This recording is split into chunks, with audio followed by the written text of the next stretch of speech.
하나님 말씀 봉독하겠습니다. 누가복음 24장 44절에서 49절까지의 말씀입니다. 신약 141면 어간이 있습니다. 또 이르시되 내가 너희와 함께 있을 때에 너희에게 말한 바 곧 모세의 율법과 선지자의 글과 시편의 나를 가리켜 기록된 모든 것이 이루어져야 하리라 한 말이 이것이라 하시고, 이에 그들의 마음을 열어 성경을 깨닫게 하시고, 또 이르시되 이같이 그리스도가 고난을 받고 제3일에 죽은 자 가운데서 살아날 것과 또 그의 이름으로 죄 사함을 받게 하는 회개가 예루살렘에서 시작하여 모든 족속에게 전파될 것이 기록되었으니 너희는 이 모든 일의 증인이라. 볼지어다 내가 내 아버지께서 약속하신 것을 너희에게 보내리니 너희는 위로부터 능력으로 입혀질 때까지 이 성에 머물라 하시니라. 아멘. 지난주에 살펴봤던 본문에서 우리는 예수님께서 부활하시고 또 자기가 사랑하셨던 제자들에게 그 부활하신 모습으로 당신 자신을 이렇게 드러내신 사건들을 우리가 이렇게 살펴보았습니다. 특별히 그 24장 26절을 보시면 이제 엠마오로 가는 그 제자들, 두 명의 제자들과 주님이 이제 말씀을 나누시면서 이런 말씀을 하시지요. 이르시되 미련하고 선지자들이 말한 25절부터입니다. 이르시되 미련하고 선지자들이 말한 모든 것을 마음에 더디 믿는 자들이여, 그리스도가 이런 고난을 받고 자기의 영광에 들어가야 할 것이 아니냐 하시고, 이에 모세와 모든 선지자의 글로 시작하여 모든 성경에 쓴 바 자기에 관한 것을 자세히 설명하시니라 라고 이야기하시므로, 이 모세와 선지자의 글이라고 하는 것은 그러니까 이제 율법 전체를 이렇게 통칭하는 말입니다. 율법 전체를 이렇게 지칭하는 말이죠. 이제 구약 성경 전체를 가리키는 말인데, 이 구약 성경 전체가 바로 예수 그리스도에 관한 이야기다라고 주님께서 엠마오로 가는 두 제자들에게 그렇게 풀어주십니다. 그리고 이제 그 말씀은 오늘 우리가 읽었던 본문 말씀에도 한 번 더 이렇게 강조가 되고 있죠. 44절을 보시면 또 이르시되 내가 너희와 함께 있을 때에 너희에게 말한 바 곧 모세의 율법과 선지자의 글과 시편의 나를 가리켜 기록된 모든 것이, 그러니까 모세의 율법, 바로 27절에서 이야기하고 있는 것 같이 모세와 모든 선지자의 글, 그러니까 이제 모세의 율법과 선지자의 글과 시편, 이 모든 것들이 그리스도를, 예수 그리스도를 가리켜서 기록된 것이다 라고 이야기를 해주고 계십니다. 그래서 45절에 보시면 이에 그들의 마음을 열어 성경을 깨닫게 하시죠. 그 이전에도 성경은 그들에게 주어져 있던 책입니다. 그 이스라엘 백성들은, 유다 백성들은 율법을 누구보다도 사랑하는 백성들이었죠. 그런데 주님께서 오셔서 십자가를 지시고 십자가에서 죽음을 당하시고 부활하신 다음에야, 주님이 어떤 분이신지 우리 가운데 명확해진 다음에야 이 성경의 내용이 무엇인지 밝히 알게 되었다라고 이야기하고 있는 것입니다.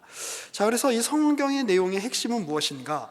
예수 그리스도를 증거하는 것인데, 특별히 46절에 보면 예수께서 행하신 일을 통해서만이 이제 그 하나님이 누구신지, 성경이 하나님에 대한 책 아니겠습니까? 하나님이 누구신지, 그의 백성을 어떻게 생각하시는지, 그의 백성들을 어떻게 구원하시는지 드러나게 돼 있다라고 하는 거죠. 그래서 46절을 보시면 또 이르시되 이같이 그리스도가 고난을 받고 제3일에 죽은 자 가운데서 살아날 것과 또 그의 이름으로 죄 사함을 받게 하는 회개가 예루살렘에서 시작하여 모든 족속에게 전파될 것이 기록되었으니 너희는 이 모든 일의 증인이다 라고 말씀하시며 지금 제자들에게 나아가고 계시는 것입니다. 자, 그런데 이 제자들의 상황은 어땠습니까? 우리 지난주에 살펴봤던 것처럼 이 이야기를 듣고 있는 제자들의 상황은 매우 찌질하기 이를 데가 없습니다. 좋은 표현을 써야 되는데, 자, 36절부터 보시면 이 사람들이 이미 이제 엠마오로 가는 두 제자들이, 야, 우리랑 같이 음식을 드셨던 분이, 우리 옆에서 이렇게 몇 시간 동안 한 대여섯 시간 걸렸을 거라고 생각이 드는데, 엠마오로 내려가면서 우리와 같이 이야기를 나누었던 분이 부활하신 예수님이었어라고 하는 이 증언을 지금 제자들에게 하고 있는 상황인 겁니다. 그뿐만이 아니죠. 우리 지난주에 우리가 충분히 살펴본 것처럼 1절에서 12절에 보면 이미 여자들이 이제 뭐 누구라고 이제 뭐 구체적으로 여기 본문에 나와 있지 않습니다만 여자들이 예수님께서 이미 부활하셨다라고 하는 이 이야기를 어떤 그 찬란한 옷을 입은 아마 이제 천사라고 추정이 되죠. 그 존재에게 이야기를 듣고 지금 이제 사도들에게 12사도에게 지금 한 명이 죽었으니까 11사도겠네요. 11사도에게 지금 이제 이야기를 이제 한 상황입니다. 자, 이런 상황에서 그들은 그래 예수님이 말씀하신 대로 죽으셨다가 부활하셨어 라고 이렇게 감격해하는 것이 아니라 이게 도대체 무슨 일인가 라고 지금 당황해하고 있다는 겁니다. 근데 이제 여기가 이제 우리가 좀 잘 살펴봐야 되는 지점이라고 생각이 됩니다. 자, 아무튼 계속 우리 한 번 더 우리가 상기하면서 말씀을 좀 보시면 36절에 보시니까 이 말을 할 때에 예수께서 친히 그들 가운데 서서 이르시되 너희에게 평강이 있을지어다라고 하시는데 저 같으면 약간 무서웠을 것 같아요. 우리끼리 이제 같이 이제 이런저런 이야기를 하고 있는 건 아닙니까? 제자들끼리 예수님이 살아나셨대. 그런데 신기한 거는 그분이 우리랑 몇 시간 동안 같이 길을 내려가셨는데 예루살렘에서 엠마오로 내려가셨는데 우리가 그때 못 알아보다가 같이 우리가 떡을 먹을 때 예수님이 그 떡을 축사하시고 이제 뭐 감사기도를 하셨다는 뜻이겠죠. 축복해 주시고 떼어서 우리에게 주셨을 때 갑자기 우리의 눈이 밝아지면서 그분이 예수님인 걸 알게 되었어. 어찌 보면은 좀 약간 그 섬찟한 느낌이 좀 들기도 하겠다 이런 생각이 듭니다. 그리고 그 얘기를 하고 있는데 마침 그때에 주님께서 짠 하고 나타나셔서 너희에게 평강이 있을지어다라고 말씀하시는데 그 순간 이들의 마음에 평강이 이렇게 들었을까요? 평안해, 역시 우리 주님 부활하셨구나, 주님 사랑해요, 이렇게 했을까요? 아니면 깜짝 놀랐을까요? 얼마나 깜짝 놀랐겠습니까? 우리가 주님이 아니라 일반 사람이라도 어떤 사람에 대해서 이야기하고 있는데 그 사람이 갑자기 옆에 나타나면 놀래잖아요.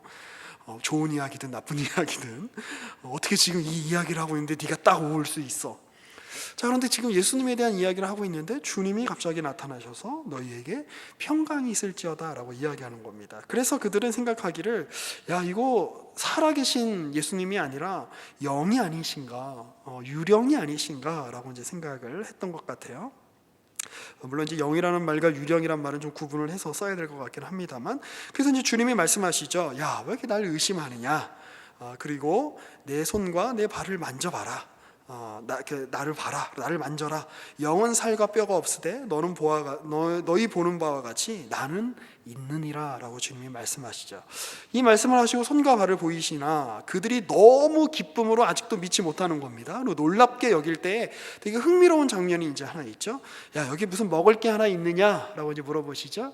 여기 생선 한 토막이 있습니다. 이렇게 생선을 드리니까 이렇게 드시죠.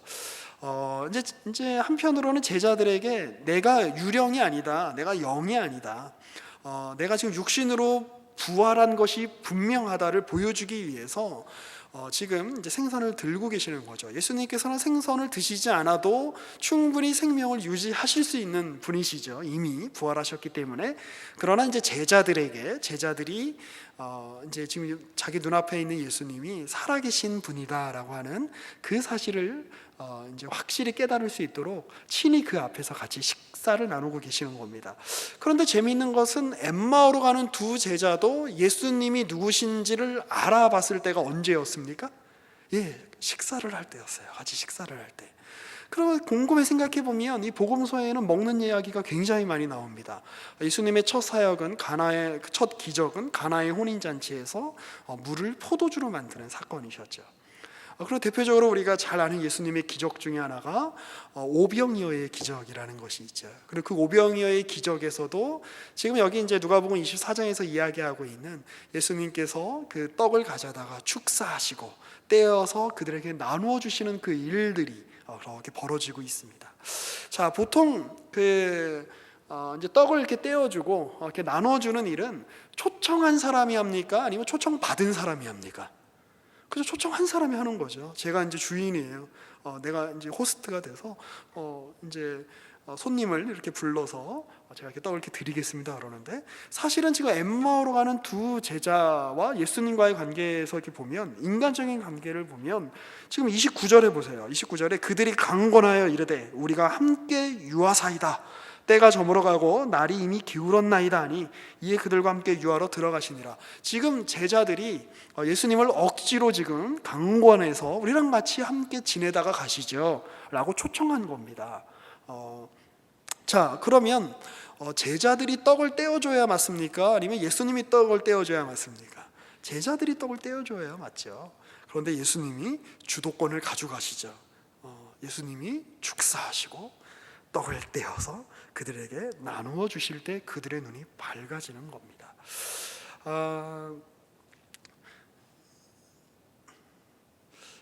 이제 사실 굉장히 예수님이 제자들에게 나타나신 이 장면도 사실은 두렵고 떨리는 장면이라기보다는 예수께서 부활하셨다.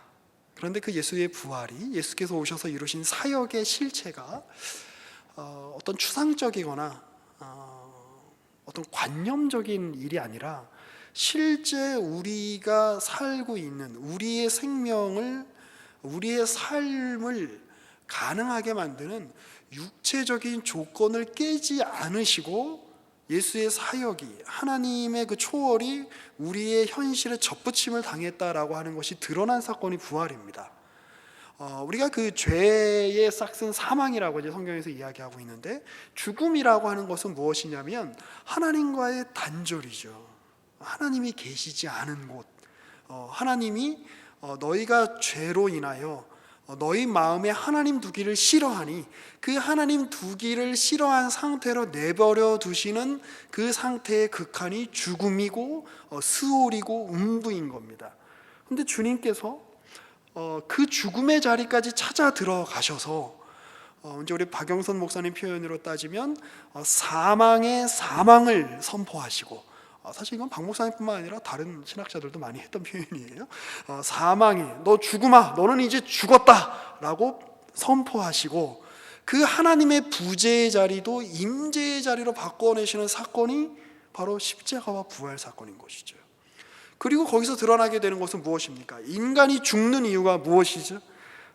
주님께서 그 창세기 3장 이하에 이렇게 보면, 3장 4장에 보면 너 선악과 따먹으면 죽을 거다라고 말씀하시죠.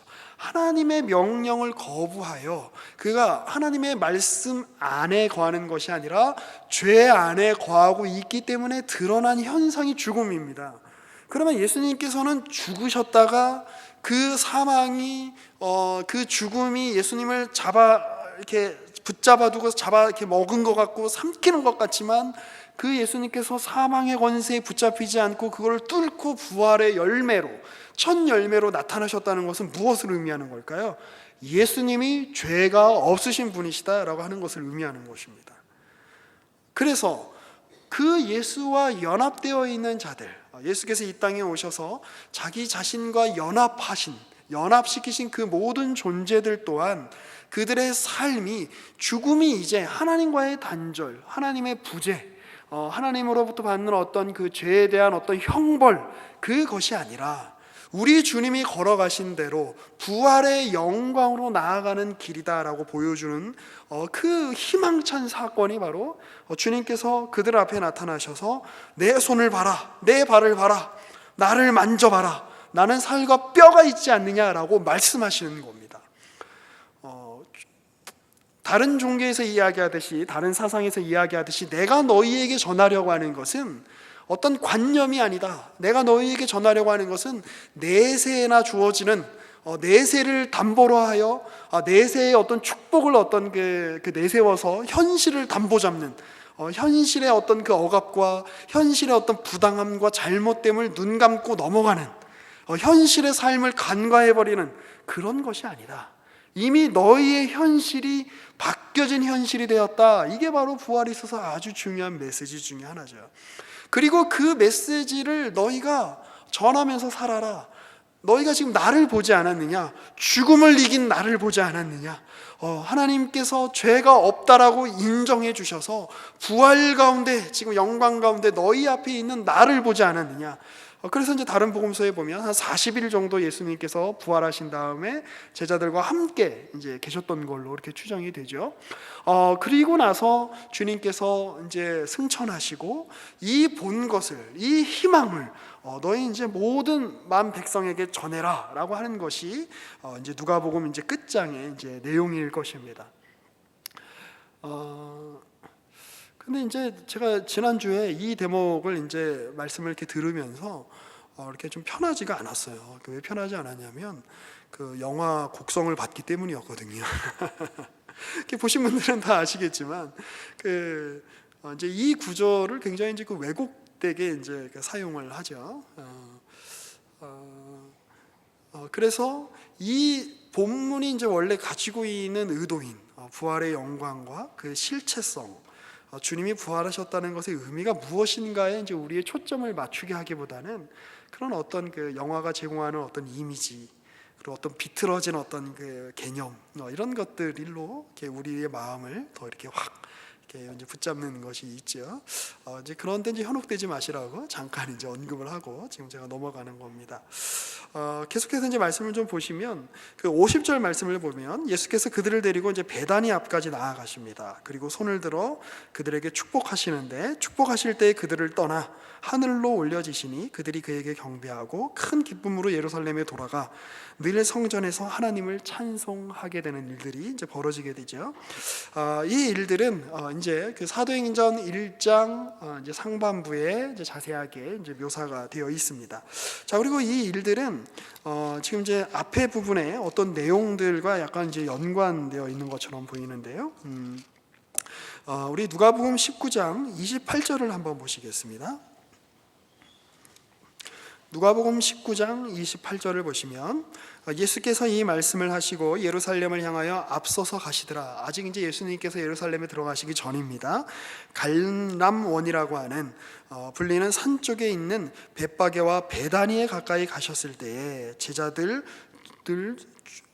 중 둘을 보내시며, 그러니까 여기도 보면 이제 그 베다니에 가까이 가시는 그 장면이 이렇게 나오는데, 그러니까 이제 이 누가복음 19장 28절에서 누가복음 24장 53절은 베다니에서 이렇게 시작이 돼서 이렇게 예루살렘으로 들어가서 어떤 일이 일어나고 다시 베다니로 나와 주님께서 승천하시는 그 장면으로 지금 이제 이렇게 이어져 있는 겁니다. 그리고 이들이 베다니 이제 들어갔을 때, 베다니를 통해서 예루살렘으로 이렇게 들어갔을 때 예수님께서, 그리고 이제 그 수많은 이제 백성들이 이제 찬양하지요. 예수님께서 이제 나귀 새끼를 이제 타시고 이제 들어가실 때에 37절입니다. 이미 감람섬 내리막길에 가까이 오심에 제자의 온 무리가 자기들이 본 바 모든 능한 일로 인하여 기뻐하며 큰 소리로 하나님을 찬양하여 이르되 찬송하리로다 주의 이름으로 오시는 왕이여 하늘에는 평하여 가장 높은 곳에는 영광이로다 하니. 이거만 이제 우리가 지난주에 살펴본 그 누가복음 초반부에 나오는 하늘에는 그 이제 평화, 가장 높은 곳에는 영광이라고 하는 이러한 이 찬양이 이제 울려 퍼지면서 주님께서 예루살렘 안으로 이렇게 들어가십니다. 자, 그런데 이제 그 예루살렘 안에서 어떤 일이 일어났습니까? 우리가 몇 주 동안 계속 살펴봤듯이 이제 종교 지도자들하고 논쟁하시고 또 그 당시에 이 예루살렘이 영원하지 않을 것이다, 이 예루살렘은 멸망할 것이다 라고 하는 예루살렘 멸망에 대한 그런 가르치심을 이제 주시죠.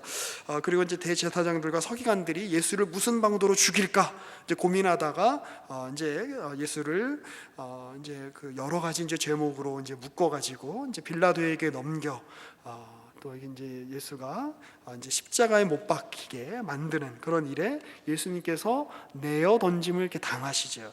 자, 그러면서 이 한 그 유명한 인물이, 한 민중들에게 인기를 얻었던 젊은이가 그 사회를 개혁할 수 있을 만한 어떤 에너지를 갖고 있었던 한 젊은이가 그 당시에 어떤 보수 세력에 의해서, 그 당시에 집권 세력에 의해서, 타락한 세력에 의해서 철저하게 제거당한 사건처럼 보여지는 이 사건이 그것 이상의 의미를 이제 가지고 있다라고 복음서가 계속해서 이야기하고 있는 것입니다.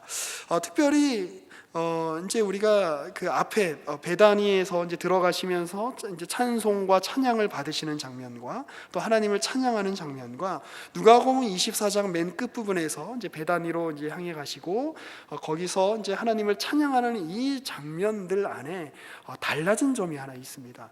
그것은 바로 무엇이냐면 예수님이 십자가에 못 박히시기 전까지는 그 모든 일들이 많은 사람들이 보는 앞에서 이루어진 일이었다는 거예요.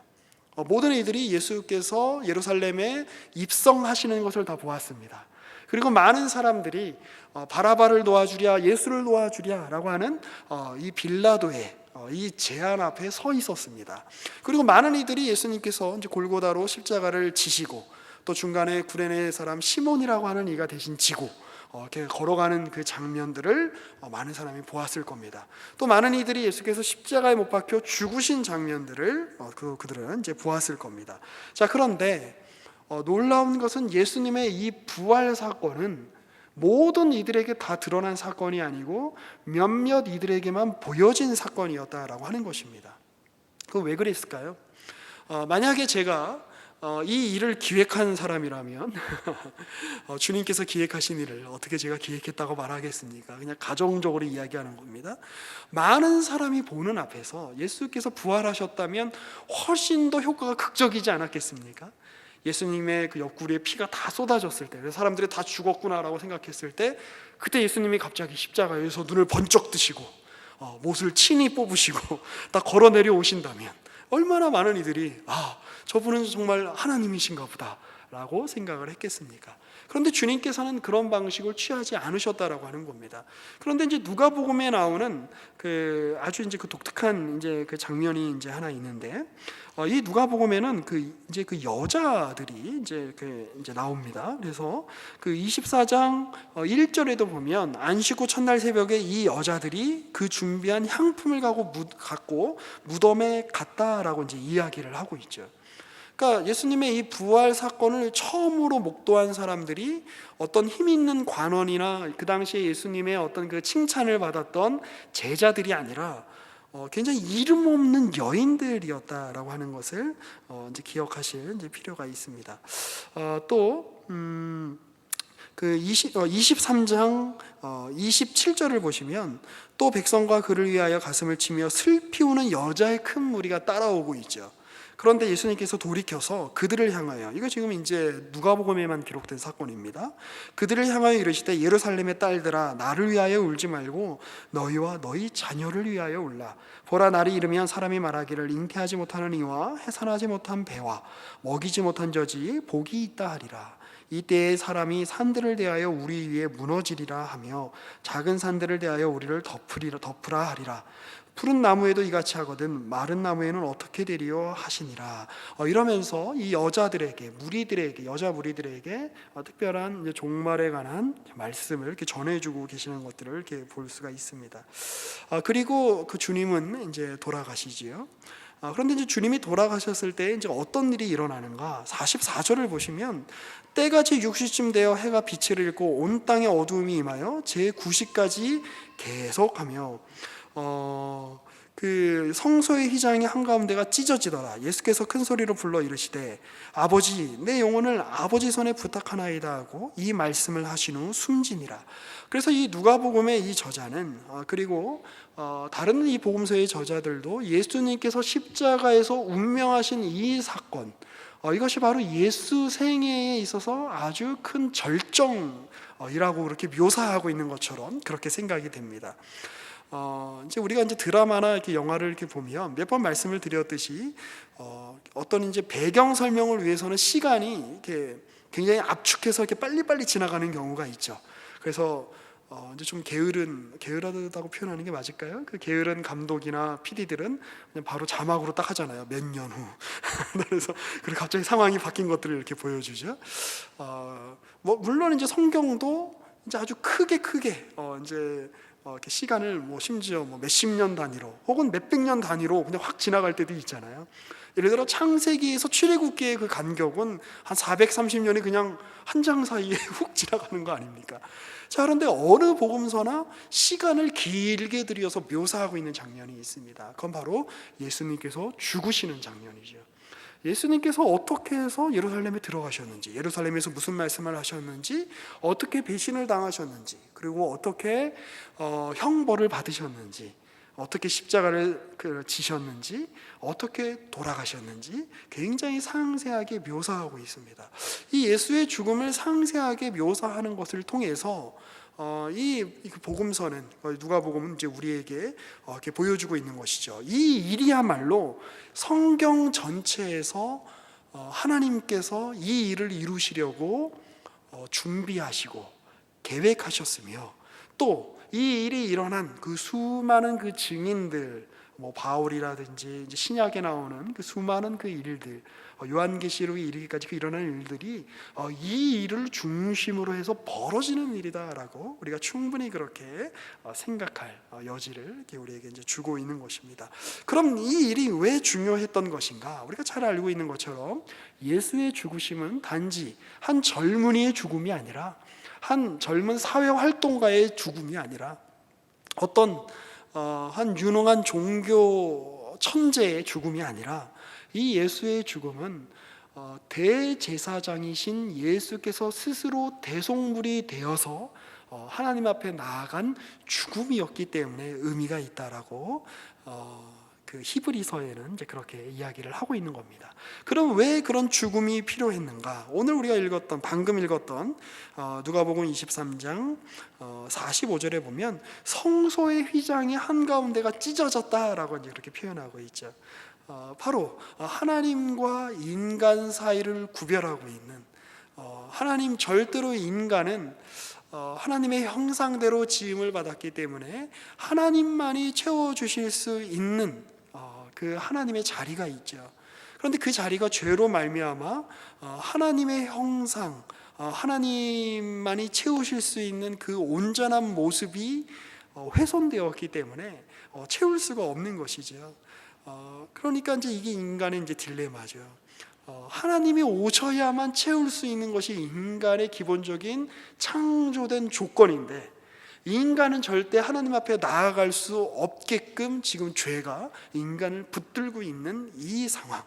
그런데 이 딜레마가 바로 예수 그리스도를 통해서 해결되고, 예수 그리스도를 통해서 이 문제가 해소되었다라고 지금 성경이 이야기하고 있는 것입니다. 그런데 이 고백을 많은 사람들이 그 대중적으로 하는 것이 아니라, 이걸 보고 47절에 보면 백부장이 그된 일을 보고 하나님께 영광을 돌려 이르되 이 사람은 정녕 의인이었도다 하고, 이를 구경하러 모인 무리도 그 된 일을 보고 다 가슴을 치고 돌아가고, 예수를 아는 자들과 갈릴리로부터 따라온 여자들도 다 멀리 서서 이 일을 보기만 할 뿐, 이 일이 실질적으로 구체적으로 자신들의 삶에 어떤 영향을 끼칠 것인가는 진지하게 생각하는 사람들은 없었다라고 성경이 묘사하고 있는 것처럼 보입니다. 이 죽음에 대해서 사람들은 이것이 무엇인지 다 깨달지 못하는 거죠. 이 의미가 무엇인지 다 깨달지 못하는 거죠. 그냥 당황하고 놀래고 이게 뭐지? 이러고 집으로 돌아가는 겁니다. 그리고 그랬던 사람 중에 하나가 누구입니까? 바로 엠마오로 가는 두 제자였다는 겁니다. 그들은 여전히 모호함 속에 빠져 있는 겁니다. 야, 우리가 3년 동안 예수님을 쫓아다닌 게 도대체 이게 다 무슨 일일까? 도대체 이 상황이 우리 가운데 보여주는 것은 도대체 무엇일까? 왜 우리 가운데 이런 말도 안 되는 일이 벌어졌을까? 한편으로는 분노와, 또 한편으로는 허탈감과, 또 한편으로는 이제 예수님도 잡아 죽였으니 그동안 예수님과 함께 했던 사람들도 잡아서 이렇게 고통을 줄지 몰라라고 하는 두려움이 그들을 휘어 감았을 겁니다. 그리고 그러면서 그들 안에는 이런 질문이 있었겠죠. 하나님은 도대체 무엇을 하셨는가? 하나님 도대체 어디 계시는가? 이 일들은 도대체 다 무슨 뜻이 있단 말인가? 라고 하며 그들은 엠마오로 내려가는 겁니다. 그들은 그렇게 모여서 이게 무슨 일이래? 라고 이야기하는 겁니다. 그리고 예수님의 부활에 대한 이야기를 들었지만, 야, 예수님의 시체가 없어졌대. 이거 누가 훔쳐간 건 아닐까? 예수님이 부활하셨다면 도대체 어떻게 된 걸까? 하나님께 돌아가셨다는 걸까? 도대체 이게 무슨 뜻일까라고 하며 당황해하고 있는 겁니다. 그런데 이게 바로 이제 부활 사건의 한 특징이라고 하는 것입니다. 예수님께서 그 엠마오 도상에 있었던 그 제자들과 식사하시면서 예수님께서 기도하실 때에, 떡을 나누실 때에 예수님이 주도권을 가지고 오셔서 직접 축도하셨던 것처럼, 축사하셨던 것처럼 이 일들에 대한 주도권은 하나님이 가지고 계신다. 이 일들에 대한 그러한 그 기획과 연출과 그리고 그 일들이 이루어지는 이 당황스러움은 하나님만이 하실 수 있는, 하나님이 주도권을 가지고 계시기 때문에 가지게 되는 당황이다라고 이야기하는 것입니다. 그래서 우리 이렇게 표현할 수 있겠죠. 하나님의 일하심이 너무나 크기 때문에, 하나님의 일하심이 너무나 깊기 때문에, 하나님의 일하심이 너무나 신묘막측하기 때문에 그분의 일하심은 우리로 하여금 당황하게 만든다는 것입니다. 당혹스럽습니다, 때로는. 그런데 놀라운 것은 그러한 그 하나님의 일하심과 그 하나님의 그 당혹스러운 그 일들이 감추어진 것이 아니라 많은 세상 사람들 가운데에는 감춰진 것이죠. 예수님이 죽으셨을 때 야, 이분은 의인이다라고 로마 백부장 한 사람만 이야기한 거예요. 그분이 어떤 죽음을 당했는지 대부분의 사람은 모르는 겁니다. 그분이 부활하셨던 걸 대부분의 사람들은 모르는 겁니다. 이거는 누구에게만 알려지는 겁니까? 하나님의 주도권에 의하여 하나님이 택하신 자들에게만 알려지는 사건이다라고 하는 것입니다. 그리고 이 일은 세상 사람들이 모르기 때문에 거룩한 비밀이라고 우리가 이야기할 수 있을 것입니다. 그런데 주님이 그 비밀을, 하나님의 그 일하심을 언제 알려주시는가? 음식 먹을 때 알려주신다라고 하는 것입니다. 그러면 이것이 의미하는 바가 무엇일까요?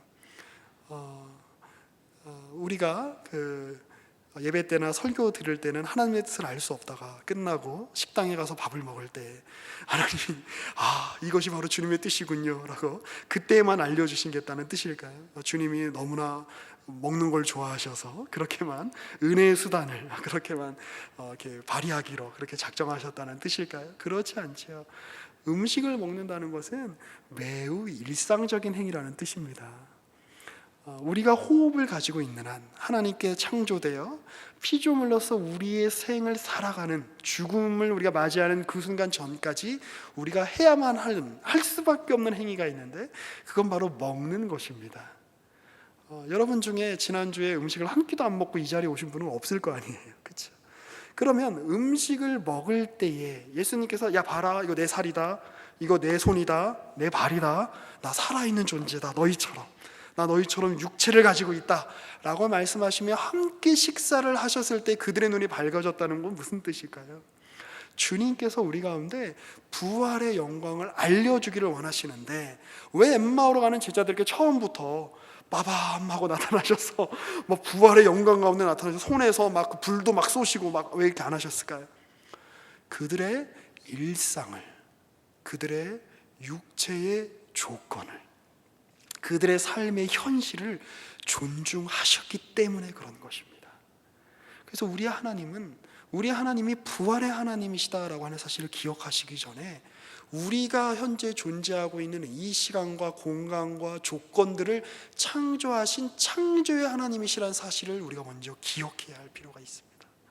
이 창조의 조건들, 우리가 처한 너무나도 나약한 이 육신의 조건들을 깨지 않으시고 당신님이 어떤 분이신지를 보여주기 위해서 주님이 성육신의 길을 택하셨고, 주님이 부활하셨을 때에 이 세상이 만들어지기 전에 육신으로 이 땅에 오시기 전에 가지고 계셨던 찬란한 영광과 이렇게 바라만 봐도 모든 인간은 죽을 수밖에 없는 그 하나님의 위엄의 형태를 가리시고 우리와 똑같은 육신 그 자체로 우리와 똑같은 살로 부활하셔서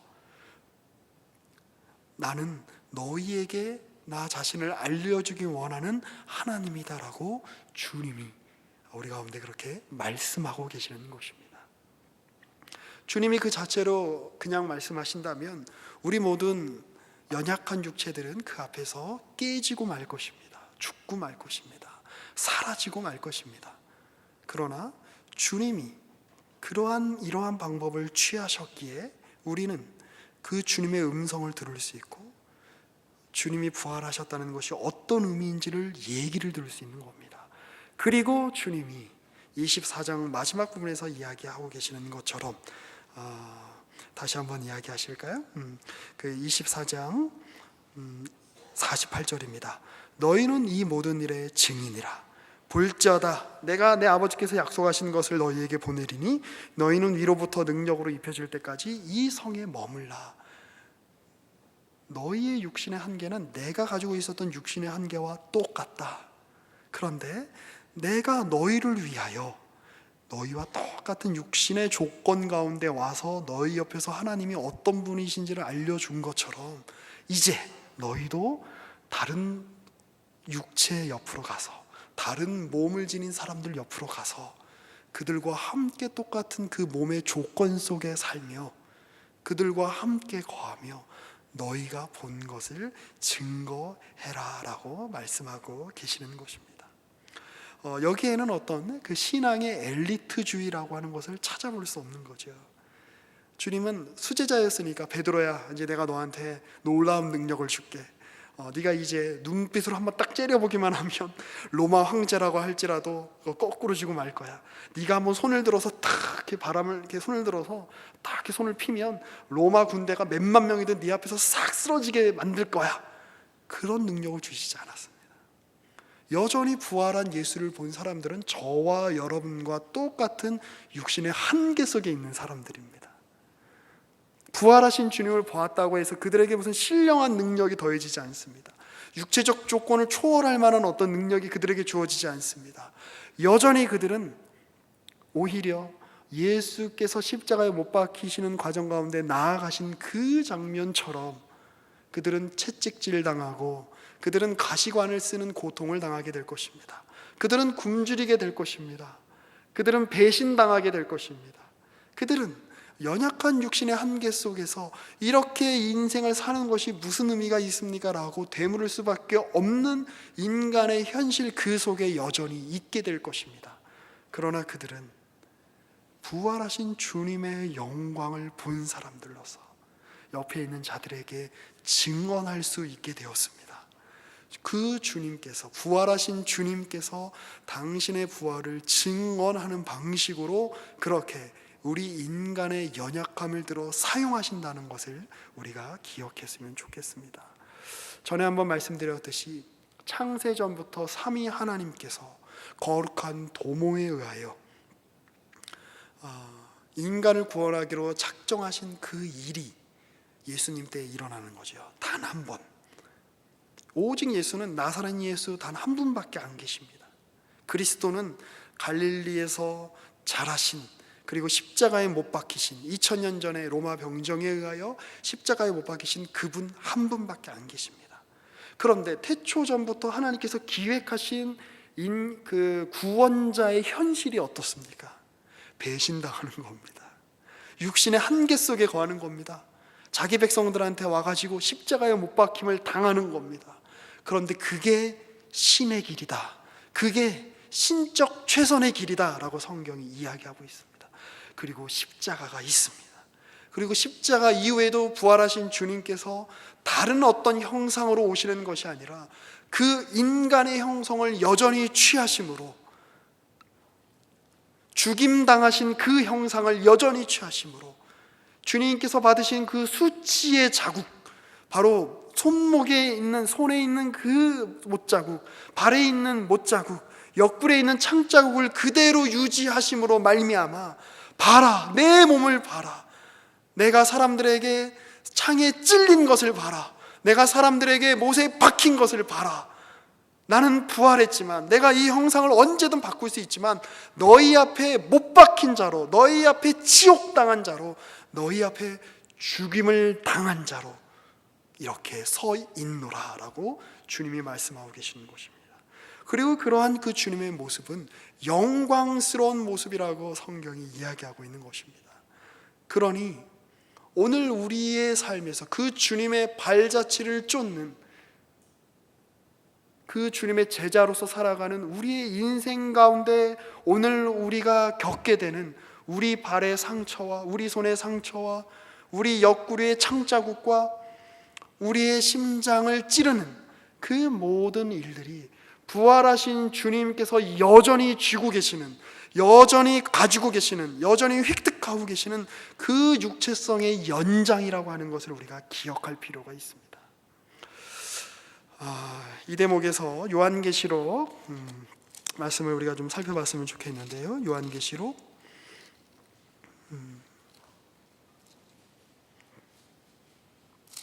5장입니다.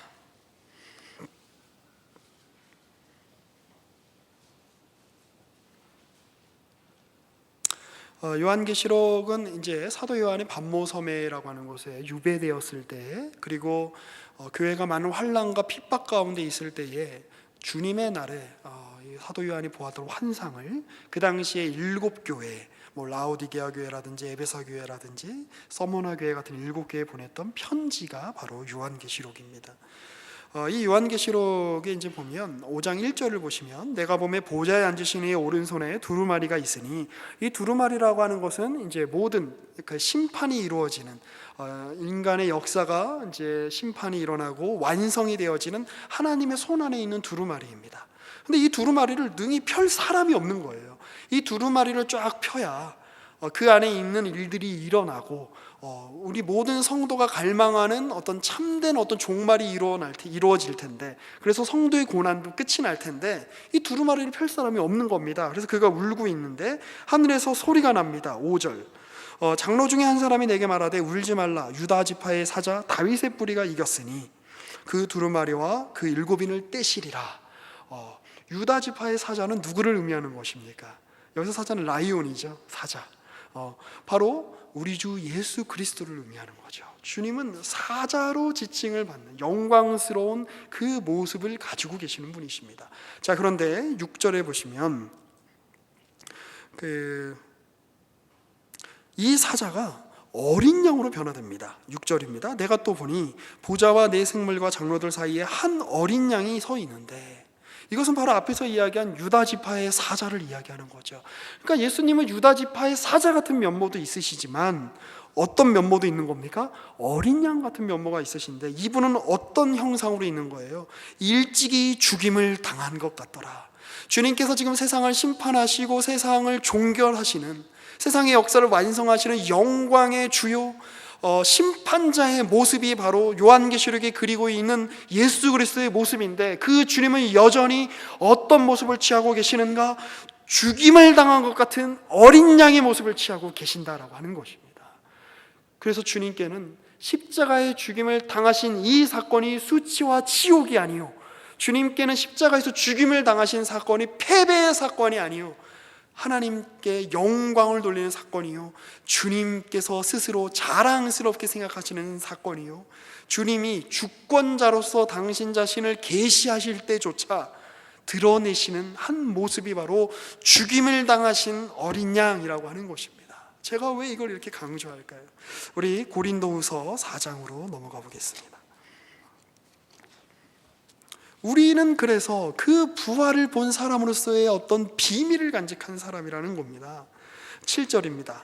우리가 이 보배를 질그릇에 가졌으니, 우리의 육신은 질그릇이죠. 우리의 육신은 아무 의미가 없어 보이는, 아무 멋도 없어 보이는, 언제 깨질지 모르는 질그릇 같죠. 그러나 이는 심히 큰 능력은 하나님께 있고 우리에게 있지 아니함을 알게 하려 함이라. 우리는 이미 다른 존재로 변모가 되었다라고 성경이 이야기합니다. 우리가 사방으로 우겨쌈을 당하여도 쌓이지 아니하며 답답한 일을 당하여도 낙심하지 아니하며 박해를 받아도 버림받지 아니하며 거꾸러뜨림을 당하여도 망하지 아니한다.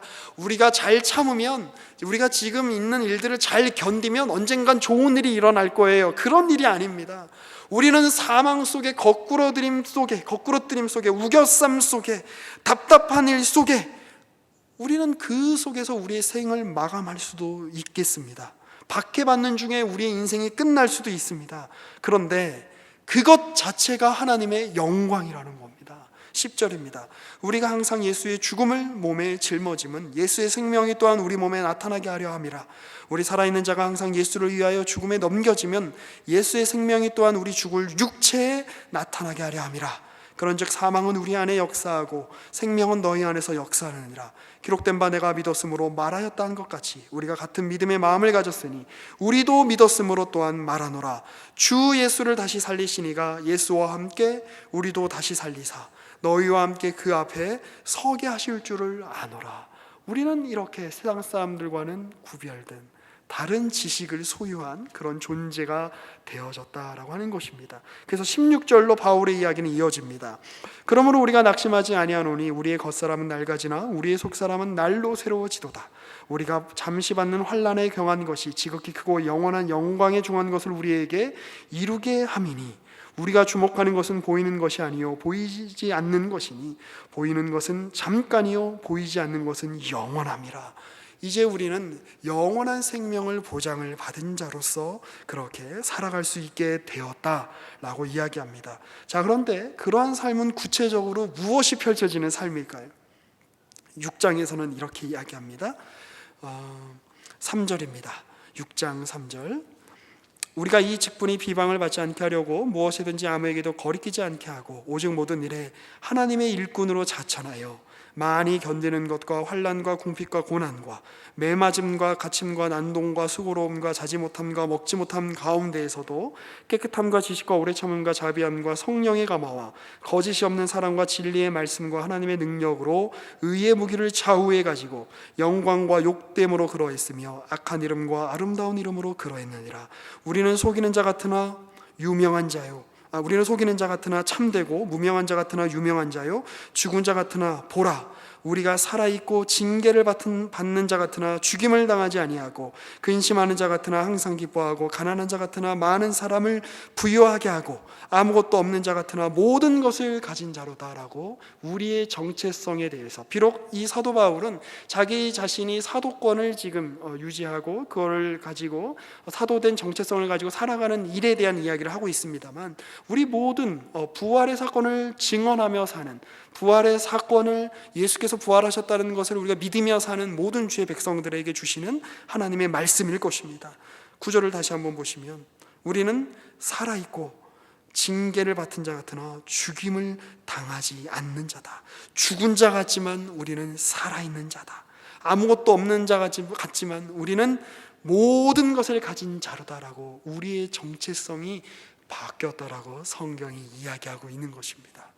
그러니 죽임을 당하신 어린 양 그리고 부활하셨음에도 불구하고 그 몸의 상처와 그 몸의 못자국과 창자국을 지니고 계시는 그 영광의 주님이 우리의 주님이시라는 사실을 기억하고 그 주님과 함께 우리의 삶에서 우리가 받게 되는 우리의 삶에서 펼쳐지게 되는 우리의 삶에서 우리가 감당하게 되는 고난과 상처와 우리 여기 기록된 것처럼 비방과 환난과 궁핍을 우리가 믿음으로 감수하고 주와 함께 이 길을 걸음 자체가 영광이라는 사실을 기억하시며 우리가 주와 함께 우리의 인생이 얼마나 여정이 앞으로 펼쳐질지 모르지만 그 인생이 우리 눈에 보기 선한 것이든 선하지 않은 것이든 사람들이 부러워할 만한 것이든 사람들이 혐오할 만한 것이든 주와 함께 걷는 그 길이 곧 영광 그 자체라는 사실을 기억하시고 우리의 삶이 부활로 영광으로 이어진다는 사실과 함께 그것을 기억하며 사는 사람답게 여러분의 삶이 그렇게 명예롭게 되기를 주의 말씀을 들어 권면하고 축복합니다. 기도하겠습니다. 살아계신 하나님, 주는 우리의 하나님이시여 우리의 구원자이시여 주는 우리의 영광이시여 우리가 온전히 쫓아야 할 분이심을 고백합니다. 우리가 전에 주를 알지 못했지만 예수 그리스도께서 오셔서 십자가의 죽으심으로 말미암아 아버지께로 우리를 인도하심으로 말미암아 이제 우리는 주의 부활을 목격한 자로 하나님의 살아계심을 경험하는 자로 살게 되었습니다. 주님이 매일 아침마다 그렇게 알려주시고 매 식사 시간마다 알려주시고 우리의 일상 속에서 하나님이 살아계시다고, 주님이 부활하셔서 우리와 함께 하신다고 우리 가운데 날마다 말씀하고 계십니다. 그 음성을 듣는 자답게 우리에게 펼쳐진 인생을 아름답게 걸어갈 수 있도록, 용기 있게 걸어갈 수 있도록 주님 늘 우리와 함께하여 주시옵소서. 예수님의 이름으로 기도합니다. 아멘.